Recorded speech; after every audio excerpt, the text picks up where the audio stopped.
Welcome to Spellbound Studio, everybody. My name is Tracy, and this is Artist on Art. Before we get into it, please make sure to become a star in the Spellbound constellation by liking this video or subscribing to the channel.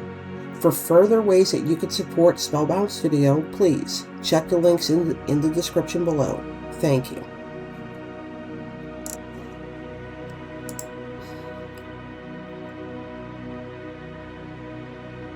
When people talk about the Force, they usually mean something visible. Glowing lightsaber blades, cool backflips, a body flung across a room by an invisible hand, Force lightning, prophecy, bloodlines, chosen ones. The Force is spectacle, the Force is proof. But Andor is a story that mostly refuses that vocabulary. No Jedi arrive to correct the imbalance. No ancient wisdom interrupts the machinery of harm. There is not a mystical intervention that lifts the weight at the moment it becomes unbearable. In Andor, the Force does not appear as power, it appears as pressure. This is a show where nothing supernatural happens, and yet everything feels governed by something larger than any individual will. In Andor, cultures persist long after they're supposed to vanish. People endure situations that should crush them.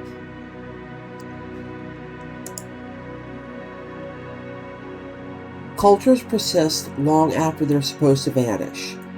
People endure situations that should crush them. Systems strain under the weight of their own cruelty. Small acts accumulate. Consequences arrive late, unevenly, and often without any relief. It does not descend from above, it forms after the fact, once the damage is done. If the Force exists here, it does not announce itself, it circulates. And that raises a different question than Star Wars usually presents. Not who is chosen, but what survives. Not who wields power, or what destiny promises, but who absorbs the cost and what does history demand. In Andor, belief is not rewarded, sacrifice is not purified, and courage does not guarantee survival. However, things in this universe still move. Events align. The impossible becomes inevitable. And it's not because anybody's willing it to happen, but because enough people are pressed hard enough for long enough in the same direction. The essay is not about redefining the Force as something smaller or more cynical. It's about seeing where it has always been once the mythic framing is removed. Because when you take away prophecy, what's left is persistence. You take away the heroes and the miracles and, any promise of reward, you're left with endurance and pressure and the cost that becomes the story. Andor shows us a galaxy before rebellion even feels possible, when resistance exists only as memory, habit, culture, and refusal. It does ask what has happened before hope can even take shape. It insists that meaning is not a starting point, but an inheritance. This is something carried forward by people who will never benefit from it themselves. Like when Luthen says, I burn my life for a sunrise I'll never see. But this is a Star Wars story told almost entirely without the Force being named. And yet it's probably the most honest depiction of how the Force actually works. The Force is not a weapon or destiny, but it's a slow collective consequence of lives lived under pressure. So that's how I'm going to look at Andor in this video. Not as a prequel that leads neatly into Rogue One. It's not a stripped-down thriller wearing Star Wars aesthetics. But this is what the Force looks like when it cannot save you, it can only remember you. We're going to start before the rebellion exists. Cultures that refuse to disappear, people who survive long enough to matter, and the pressure that builds until movement becomes unavoidable. and of course, the cost paid by those who will never be celebrated. And finally, what remains when they're gone. Because if Jedi myth is what comes after sacrifice, then Andor is the story of everything that has to happen first.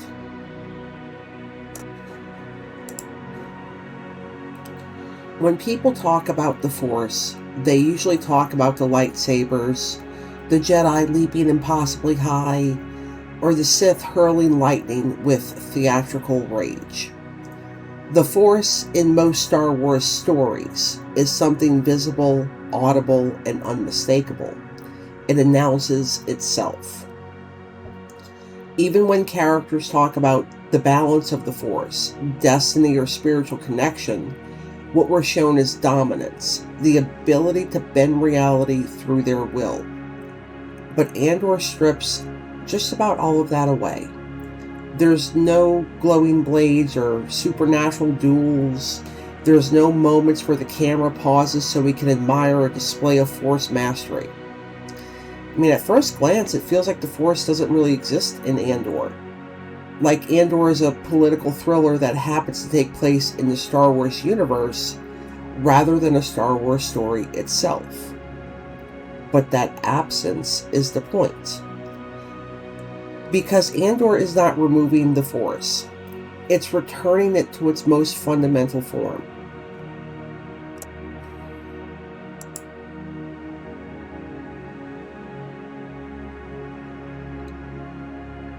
Before the Force became a combat mechanic or a bloodline trait, it was described as an energy field created by all living things that binds the galaxy together. The idea was never really meant to be flashy, it was meant to be connective and subtle. This is something that shaped events not through explosions but through accumulation. Andor treats the Force not as magic but as pressure. Pressure applied over time.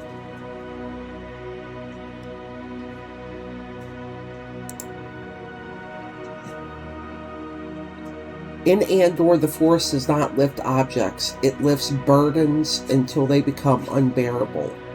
It does not grant visions of the future, it traps people in systems so suffocating that rebellion becomes the only imaginable release. The Force is not something characters talk about because it is something they are trapped inside. Every character in Andor exists within an invisible web of consequences. Actions ripple outwards. Small choices compound. Moments that seem insignificant at first slowly lock into place, forming structures that no one individual can control anymore. This is the Force as lived experience rather than myth. Cassian Andor is the perfect focal point for this version of Star Wars, precisely because he is not exceptional. He doesn't have a special lineage or a prophetic destiny. He does not have any spiritual training.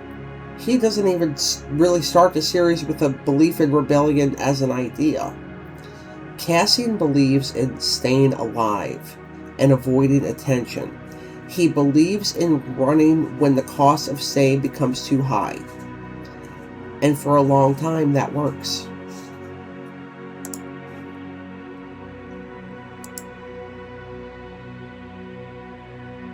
But Andor is relentless in showing how survival itself becomes compromised under existing authoritarian pressure. There is no safe corner, there's not a neutral ground. The Empire does not just punish resistance, it criminalizes existence. Wages, travel, housing, work, speech, grief, all of it is regulated, monitored, and exploited. And this is where Andor's understanding of the Force is quietly devastating. The Force is not what allows someone to resist the Empire. The Empire is the Force in its most corrupt form. An enormous gravitational system pulling everything towards control, order, and extraction. And rebellion is what happens when enough mass pushes back. Look at how resistance actually forms in the series. It's not through speeches or inspiration or even ideology. It forms through exhaustion and humiliation, through repeated violations that strip people of dignity until fear stops functioning as a deterrent. And this is why Andor feels so heavy. There's not a cinematic release valve. There's not a moment where the Force swoops in to restore balance. The balance has already been broken, not by a Sith Lord, but by bureaucracy, militarization, and profit. And yet, hope still exists. But it exists in fragments. It's a stolen object, a shared glance, a decision to not turn someone in, a refusal to comply. These moments don't feel heroic when they happen, they feel scary, sometimes even stupid, and sometimes even selfish. But they accumulate, and that accumulation is where the Force lives in Andor. Even the show's pacing reflects the philosophy. Scenes linger longer than expected. Conversations unfold without musical cues telling us how to feel. Violence is abrupt, messy, and frequently pointless. Victories are incomplete, and losses echo far beyond the episode they occur in. Nothing is clean or isolated. And this is not a stylistic choice, it's a thematic choice. The Force, as Andor understands it, is not something you tap into. It is something that you are already entangled in, whether you acknowledge it or not. You can ignore it, deny it, run from it, but you cannot step outside of it. And this is why Andor doesn't really need Jedi. Jedi are trained to listen to the Force. Andor shows us what happens to people who don't have that luxury. People who are going to feel it anyway, through hunger, surveillance, imprisonment, and fear. The Force becomes visible not through glowing effects, but through cause and effect.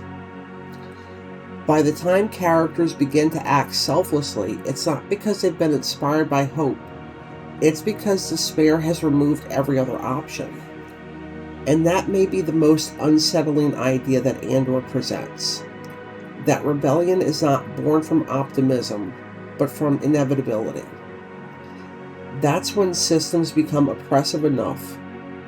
Resistance is not a choice, it becomes physics. And this is the Force as gravity.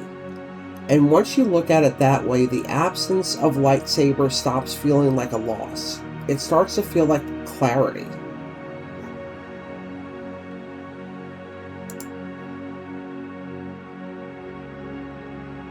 A really good example to look at is Ferrix. Ferrix does not rebel because someone inspires them with a rousing speech or a sacred cause. Ferrix rebels because the Empire turns everyday life into a slow suffocation. They occupy the streets and try to erase ritual, community, and grief. By the time the riot explodes, it is not spontaneous. It is the release of pressure that's been building since the first episode, with Marva's final speech being basically, it's the match that lit the fire. Her final message does not call people to glory. It calls them to honesty. She says, I've been sleeping. I've been turning away from the truth I did not want to face. That's not really a language of prophecy. It's the language of someone who has felt the weight of the system long enough that denial is no longer possible. This is the Force speaking through a woman who is blue collar, essentially. She's worked all of her life. She's not a mystic figure. When you look at Narkina 5, the prison arc strips rebellion down to its most brutal essentials. There's no ideology or symbols. There's just bodies being worked until they break under a system designed to ensure that hope never has time to form. And the revelation is that no one is ever released, that freedom is a lie. This is the moment when everything shifts in Narkina 5. Andy Serkis's character does not suddenly become brave. He becomes cornered. He is forced to face the reality. So there we have two examples of when the pressure builds up into an explosion. If the Force in Andor is not prophecy, then it cannot promise meaning in advance. There is no assurance that suffering will be redeemed or a guarantee that endurance will be rewarded. Survival does not imply importance, and importance when it finally arrives does not look like elevation. It looks like erosion. And this is where Andor makes its sharpest break with traditional Star Wars storytelling. In most versions of the saga, survival is a sign. If a character keeps living, the story is telling us something, that this person is meant for more. The Force protects them because they have a role to play. Destiny expresses itself through improbability, escapes, coincidences, and last-second rescues. But Andor refuses that logic. In Andor, survival is not evidence of favor, it is evidence of damage. Cassian survives not because the Force shields him, but because he is willing to do what others hesitate to do. He lies, he abandons, he hardens, and he disappears. Early Cassian is not heroic, he is adaptive. He reads situations quickly. He discards attachments easily, and he prioritizes escape over principle. And the show does not punish him for this, at least not right away. And this is important because Andor does not moralize endurance. It does not frame survival as noble in and of itself. Survival is simply the baseline condition, the bare minimum required for anything else to happen. It is not virtuous or corrupt, but it is costly. And Bix understands this cost in a different way. Cassian adapts outwardly, but Bix absorbs inwardly. She endures not by running, but by staying. She maintains relationships, networks, and memory. Her survival is rooted in connection, which makes it pretty dangerous. Every bond becomes leverage, and every act of trust becomes a liability. And the Empire understands this. Notice how interrogation functions in Andor. It is not about extracting information quickly. It is about dismantling the internal architecture that allows a person to endure.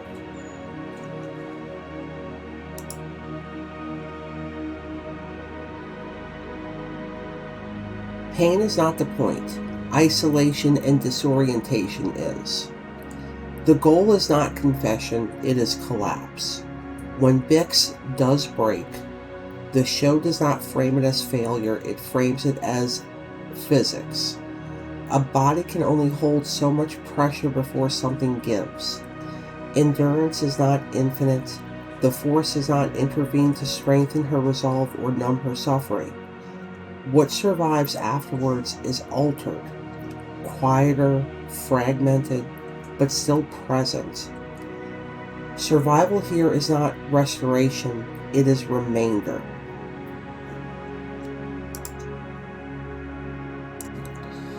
So there we have two examples of when the pressure builds up into an explosion. If the Force in Andor is not prophecy, then it cannot promise meaning in advance. There is no assurance that suffering will be redeemed or a guarantee that endurance will be rewarded. Survival does not imply importance, and importance when it finally arrives does not look like elevation. It looks like erosion. And this is where Andor makes its sharpest break with traditional Star Wars storytelling.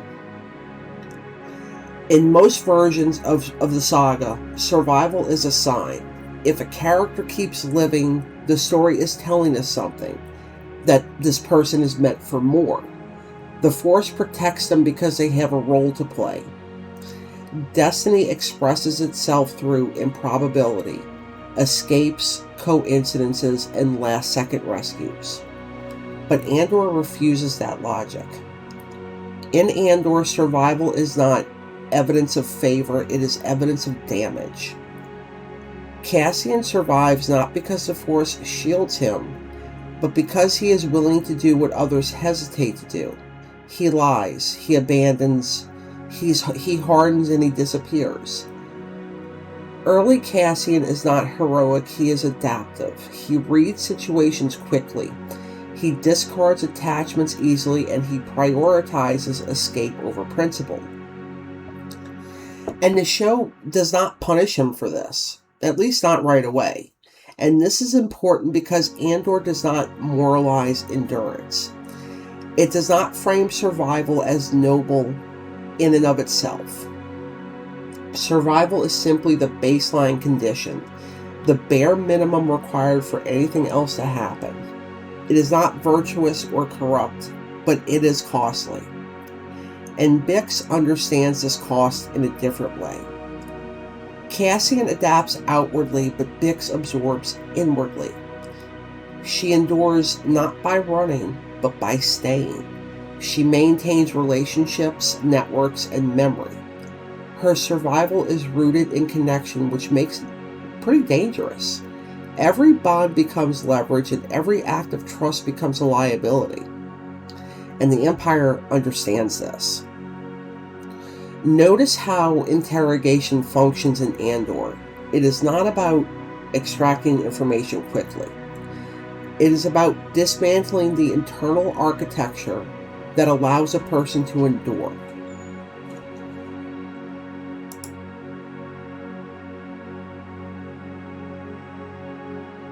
Pain is not the point. Isolation and disorientation is. The goal is not confession, it is collapse. When Bix does break, the show does not frame it as failure, it frames it as physics. A body can only hold so much pressure before something gives. Endurance is not infinite. The Force does not intervene to strengthen her resolve or numb her suffering. What survives afterwards is altered, quieter, fragmented, but still present. So survival in this case is what remains.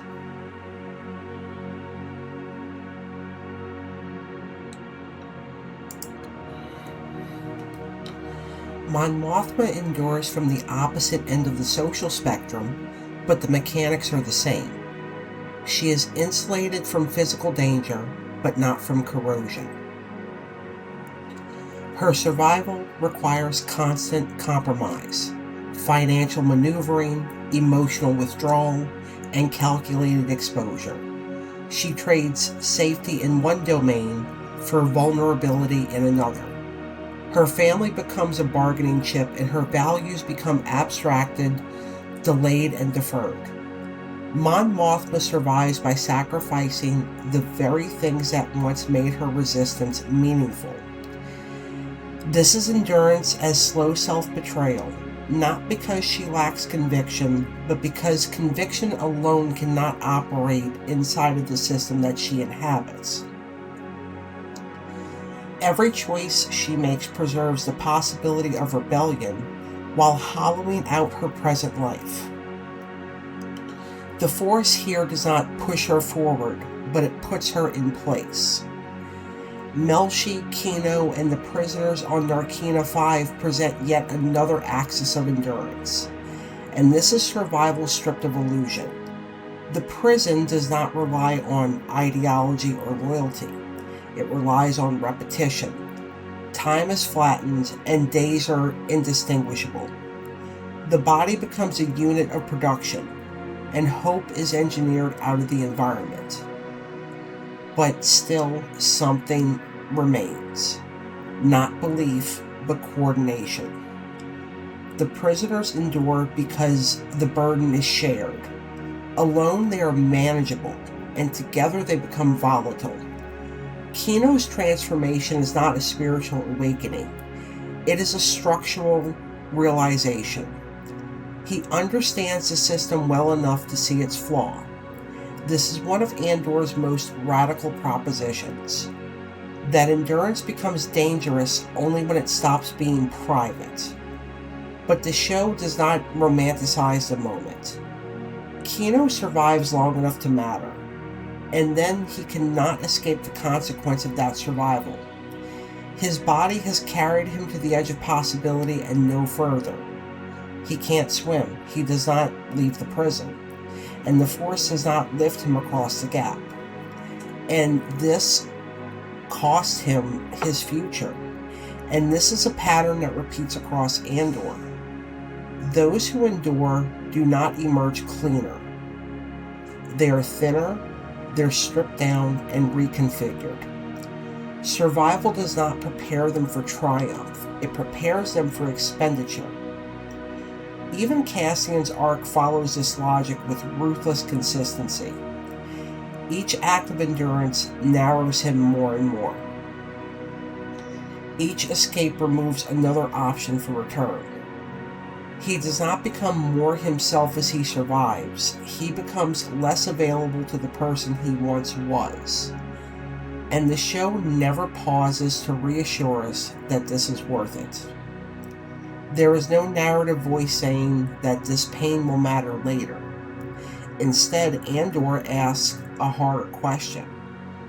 What if endurance is only valuable because it keeps the story moving forward and not because it preserves the self? The Force is not destiny, it is attrition. It determines who remains standing long enough to be used by history. Note, not elevated by it, but used by it. And that sounds cruel, because it is cruel, but it's also honest. Because Andor understands something that myth often obscures, that survival under oppressive systems is not a triumph, it is a negotiation. One that extracts payment over time in memory, intimacy, and moral clarity. There is a quiet moment threaded through this section of the story. Not a single scene, but a recurring sensation. People pause. They hesitate before answering questions. They look away mid-sentence. They stop themselves from saying what they mean. And these are not moments of fear, these are moments of calculation. And in those pauses, you can feel the Force most clearly. Not as guidance, but as weight. The awareness that every word spoken, every trust extended, and every second endured is being tallied somewhere, even if nobody can see the ledger yet. Endurance is not what makes these characters special. It's what makes them available. And in Andor, available is a dangerous state that a person can occupy.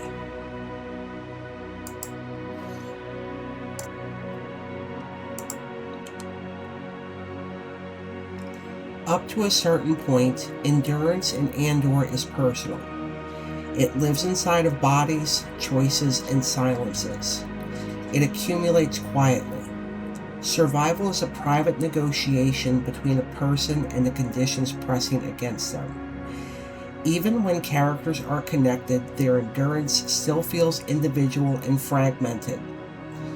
Throughout the course of Andor, though, we see it become a Force vector.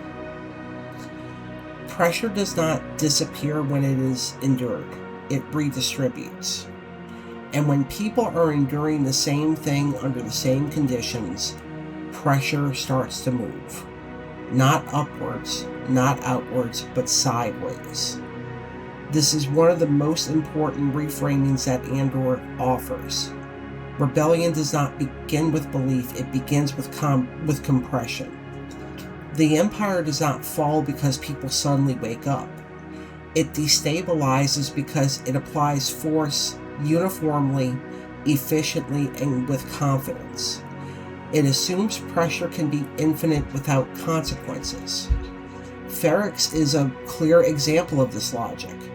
Ferrix does not revolt because it is inspired. It revolts because it is saturated. Ferrix, people who live on Ferrix are not soldiers. They're craftspeople, workers, neighbors, people whose lives are already structured around maintenance and repetition. Their culture is built on continuity and not disruption.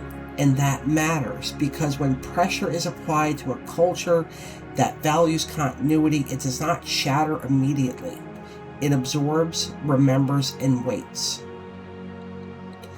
And the Empire misunderstands this. It reads compliance as submission and silence as consent, routine as passivity. What it fails to see is that Ferrix is already collective by design. The bells, the funeral customs, the shared spaces, these are not aesthetic details, they are infrastructure. They train people to move together, to listen for common signals, to respond as a unit without needing permission. So when pressure finally exceeds capacity, the response is not chaos, it is release. The riot on Ferrix is not spontaneous in the way rebellion myths like to frame these moments. It is triggered, yes, but only because the conditions have already aligned. The force here is not inspiration, it is stored energy. This is where Andor's understanding of collective movement diverges sharply from traditional Star Wars iconography. There is no speech that turns the tide, no singular act that awakens the masses. What moves people is recognition, the realization that everyone else is already feeling what you are feeling. The force in this framing is relational. It emerges in the moment when isolation collapses. And the prison arc takes this logic and renders it almost mathematically. Narkina 5 is a closed system. Inputs are controlled and outputs are non-existent. The design is elegant in its cruelty. It prevents momentum by fragmenting experiences. Different floors, different shifts, and different incentives. The Empire believes it has solved the rebellion problem in this particular instance. But what it overlooks is that systems designed for efficiency are sensitive to coordination. The prisoners do not need hope, they need unity. Kino's speech is often remembered as inspirational, but that misses the true function. It is not a call to belief.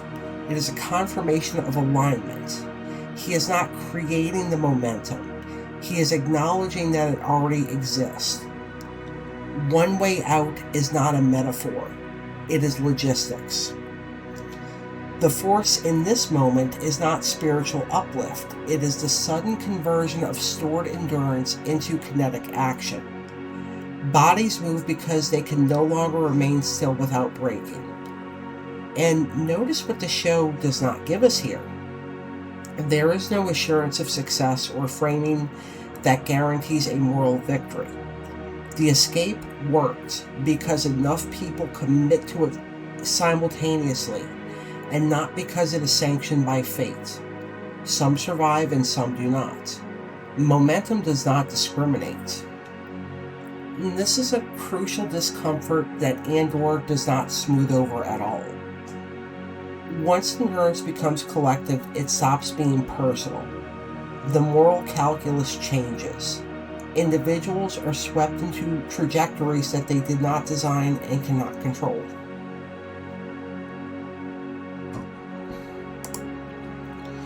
Collective pressure does not ask for permission. And this is also where rebellion becomes dangerous in a new way. This is not dangerous to the Empire necessarily, but it is dangerous to the people inside of it. Networks start to form, information is moving, resources are shifting. But with movement comes exposure. Coordination requires visibility, and visibility invites surveillance, and surveillance invites retaliation. So in this instance, the Force is a double-edged sword. It is enabling action while accelerating loss. And we see this most clearly in how Andor treats organization itself. Luthen's network is not heroic architecture. It is delicate. It's compartmentalized, and it's constantly at a risk of collapse. Every connection is a liability, and every success increases the cost of the next move. Momentum does not stabilize the rebellion. It destabilizes everyone involved. And this is the point where survival stops being sufficient. Once movement starts, endurance alone is no longer enough. People must choose direction. They must accept that staying alive may now require sacrificing the safety of others or even their own. This is where the Force begins to feel less like gravity and more like acceleration. You cannot pause mid-motion. There is a quiet terror embedded in the episodes that often goes unspoken. The fear of being carried forward faster than your values can keep up. Characters hesitate, they question, and they fracture. But the movement still continues. Because once collective pressure crosses a threshold, stopping becomes harder than finishing. This is the part of rebellion stories that is often erased by myth. Momentum does not care if you're ready or not. The Force does not wait for consensus. It does not ensure that those who endure the longest are the ones best equipped to lead. It simply converts pressure into motion and lets consequences unfold. There is a moment again, not a single scene but a recurring theme, where characters realize they are no longer choosing to resist, they are being moved along with it. Plans are escalating, stakes are compounding, violence is less avoidable. And it's not because people want violence, but because the system has entered a new phase state. And Andor sits with the discomfort of this. It does not reassure us that this is righteous. It does not promise that momentum leads somewhere clean. It simply observes what happens when survival, shared long enough, becomes force. The Empire created the conditions for this movement, but it does not control where it goes. And neither do the people inside of it. The rebellion is no longer an idea. It is a current, and currents do not ask who they carry. They only take you downstream.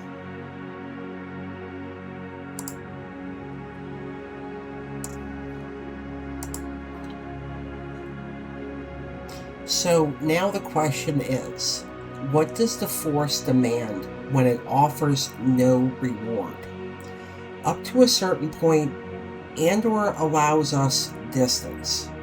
We watch cultures persist, people endure, and pressure turn into movement. Even when the consequences were severe, there was still the sense that there were emergent effects. No single person was fully responsible for the shape things are taking.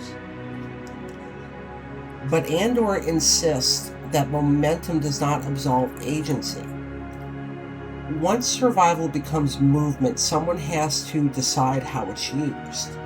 Someone has to decide who is protected, exposed, and who is written off as an acceptable loss. Because without destiny, there is no higher authority to blame. There is only choice. And this is where Luthen exists. Not as a mastermind or as a villain, but as a person who has accepted a role that no myth will sanctify. He is not guided by vision or even confident in outcomes. He does not believe the Force will intervene to correct his mistakes. Everything he does is a wager placed with incomplete information and irreversible stakes. And this is what makes Luthen so unsettling. He understands that rebellion, once in motion, requires fuel. And fuel is not hope, it is people. His monologue is often quoted because it is eloquent. But the true power is in what it refuses to do. It does not justify him or ask for forgiveness or even claim moral clarity. It's an accounting. He has traded his future for a sunrise he will never see. Not because the Force asked him to, but because someone had to make that exchange, and he was willing to be the one who could not be redeemed afterwards. And this is not sacrifice as purity, this is sacrifice as contamination. The world without prophecy does not elevate those who pay the price. It erases them from the story they enable. And Luthen knows this. He builds the rebellion in a way that ensures his own disposability. Not heroically, but practically. If he is remembered at all, it will be as a rumor, a shadow, and a misattributed cause. The Force here does not preserve meaning, it consumes it. And this logic extends beyond Luthen.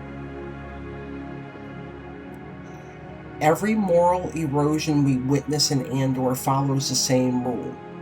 Choices made under pressure cannot be unmade later by intention. There is no final reckoning scene where sins are balanced by good deeds. Damage accrues asymmetrically. Andor really never really...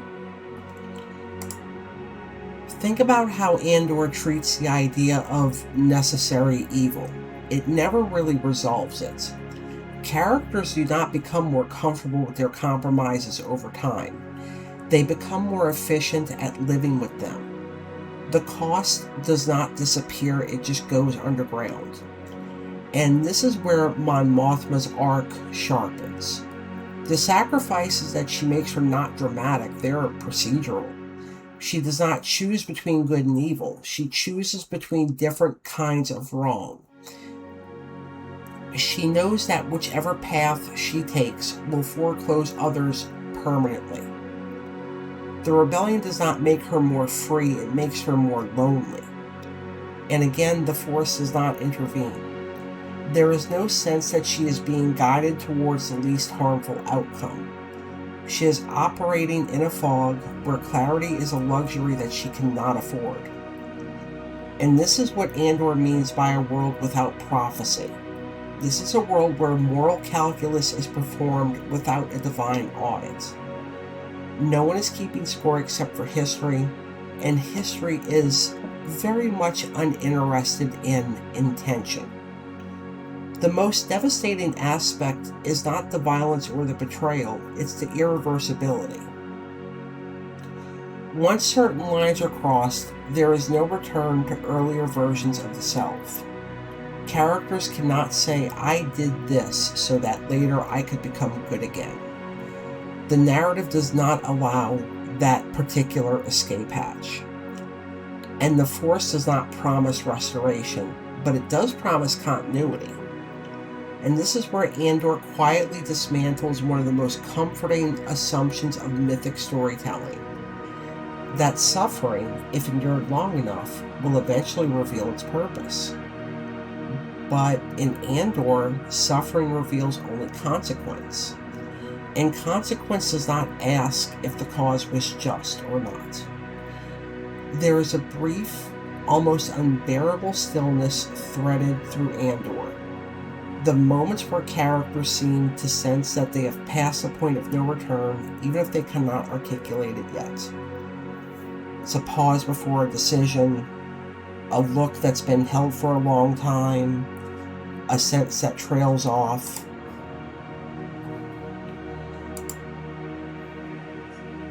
These are not moments of doubt, but they are moments of recognition. The recognition is that whatever comes next will require payment in a currency that nobody fully possesses. And this is where the Force feels most alien. Not because it is absent, but because the Force is indifferent to moral bookkeeping. It does not compensate those who act in its name, and it does not protect the architects of change for becoming casualties of their own designs. In a universe with prophecy, this would not work, because prophecy reassures us that the right people will survive long enough to matter. The cost, no matter how high, will be proportionate, and that meaning will be distributed fairly. And Andor does not give us this at all. Meaning is uneven, costs are front-loaded, rewards, if they exist at all, are deferred beyond the lives of those who paid. And that is the final cruelty of a rebellion without destiny. The people who make it possible are the least likely to live inside the world it creates. So at a certain point, the rebellion is no longer just dangerous, it's corrosive. And not because it's wrong, but because it demands choices that permanently alter the people making them. The Force does not stop this process. It records it, and once recorded, it moves on.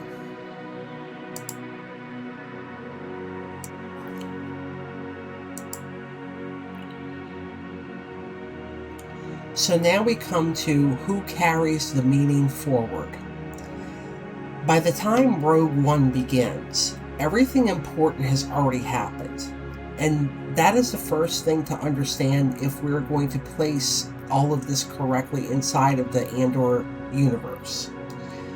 Cultures have persisted, people have endured, pressure has moved, and the cost has been paid. Rogue One does not start this, it finishes it. And this is why Rogue One feels different when viewed through Andor's lens. It's not bigger or more heroic. It's quieter, it's narrow, it's almost procedural. It is not a beginning, and it is not a climax in the mythic sense. It is a handoff. The Force here is no longer active in the present tense. It does not shape events in real time. It does not intervene to protect its agents. It operates retroactively as consequence and as inheritance. This is where the idea of a miracle collapses. The plans reach the rebels not because the Force suddenly decided to act, but because too many people have already been spent for it not to happen. Momentum has crossed the point where failure would invalidate everything that came before. And this is not fate asserting itself. This is inevitability settling in. One of the most misunderstood aspects of Rogue One is its supposed optimism. It is often described as hopeful because the mission does succeed. The Death Star plans are transmitted, and the familiar story can now resume. But that framing misses what the film is actually doing. Rogue One does not offer hope, it offers proof. Proof that something was paid for. The Force does not descend to save the team on Scarif. It does not intervene at the last minute to spare Cassian or Jyn or anyone else involved. There is no reversal or escape clause or sudden reprieve. What survives is not the people, but what survives is the meaning of their action. And even that survives only because someone else receives it. And this is where Rogue One becomes the recipient. They don't get a victory lap or a mythic crescendo, they get a document. And this is why Cassian's arc matters so much, and why it must not be misunderstood as sudden importance. He does not become significant in Rogue One, he becomes expendable. And this is the final transformation Andor has been preparing him for. From the very moment that we meet Cassian, we learn that he's learned how to disappear morally, emotionally, and narratively. He has learned how to survive without recognition, how to act without credit, and how to do harm without ceremony. Rogue One does not elevate him beyond this pattern, it completes it. His death is not tragic because it is unexpected. It is tragic because it is structurally appropriate. He has endured long enough to deliver something that will outlast him, and the Force does not spare him for that service. It replaces him. And this is the clarity that Andor gives Rogue One in retrospect. The story was never about saving the right people, it was about making the right transfer. The plans move forward because they have to, not because the universe favors the people carrying them, but because the chain of consequence is now too dense to break. And this is what the Force looks like when viewed from the future. From Leia's perspective, receiving the plans is hope. From Cassian's perspective, it is a finality. The Force bridges those perspectives without reconciling them. It allows the meaning to travel even when people cannot. Visually, Rogue One understands this intuitively. Its final movements are stripped of spectacle. The cinematography becomes almost austere. Bodies are framed small against overwhelming force. Actions are efficient and not expressive. There is no time for a myth to form. That comes later in the aftermath. A moment where history is still raw enough to cut. When Leia receives the plans, the moment is often read as triumphant, a spark of hope igniting the larger story. But when you look at it through Andor, the moment changes texture. It's not hope, it's evidence. It's evidence that survival was converted into momentum, and that the momentum demanded a cost, and the cost erased the people who paid for it. And that something, somehow, in spite of all of that, made it through anyway. The Force does not speak in this moment. It does not announce itself or promise that the suffering has ended. It simply allows the transfer to complete. And this is why Rogue One belongs exactly where it is. Not as fan service or nostalgia, or an attempt to recapture mythic grandeur. It belongs here because it is what the story becomes once the people are gone. The Force as lived was sacrifice. The Force as remembered will be destiny. And Rogue One sits precisely at the fault line between those two truths. It is not the miracle, it is the proof that miracles, when they arrived, are built on bodies that history doesn't really name.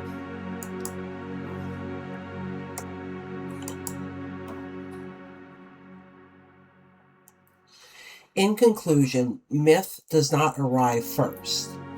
This is what we tell ourselves when we need suffering to feel purposeful in real time. We imagine destiny moving ahead of us, clearing a path, choosing the worthy, and protecting the essential.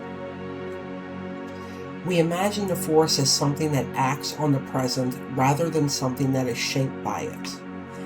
And Andor dismantles that comfort with patience. What it shows us instead is that myth is retrospective. It forms only once the people who made it possible are no longer around to contradict it. Meaning hardens after loss.